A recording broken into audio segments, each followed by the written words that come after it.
What's up, Eager to Pleasers? Welcome back to another episode of the Eager to Please podcast. So glad to have you back with me again as we continue our discussion on what it means to be vulnerable. Every relationship has its ups and downs, and what I've learned over the years is that those who learn to be vulnerable with each other are usually able to turn the downs into ups. What do I mean by that exactly?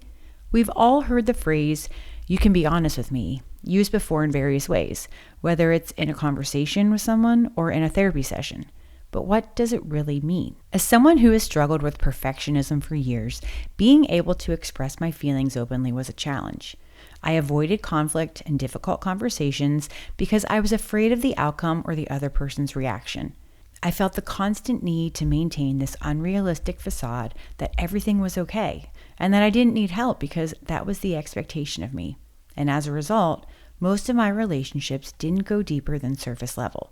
And in my mind, being vulnerable meant I was too fragile or weak, and therefore there was no way I was tearing down any walls I had spent years building up. We are all innately born with the fight or flight response mechanism, and it's how we've survived over the years. So it's no wonder why being vulnerable and exposing our true self feels threatening, especially after trauma, prolonged stress, or periods where we've been dealing with anxiety, depression, or grief.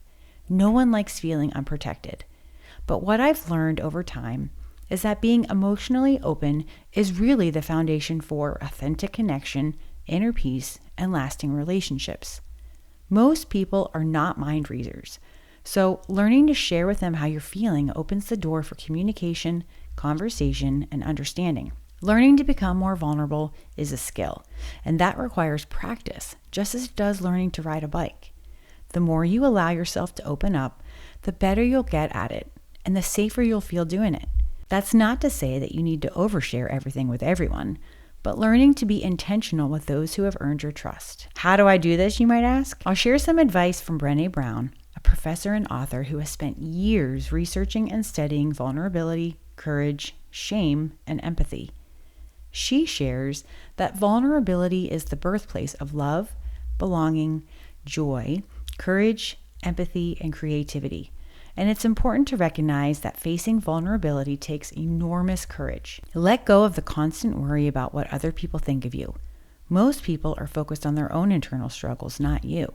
When you're feeling overwhelmed, focus your attention gently on your breath and the sensations in your body for a few moments before returning your attention back to the task at hand. And lastly, don't worry about being perfect. In fact, don't even consider it. No one is perfect, and the more you hold yourself to an impossible ideal, the more easily you'll give up. Being vulnerable is anything but a sign of weakness. In fact, it's a true sign of courage, and it's an essential component for overall emotional, physical, and spiritual health. To be emotionally open is to be real, authentic, and it means showing up just as you are. No filter, no armor, no walls, messy parts and all. It's not about perfection. It's about honesty, courage, and connection.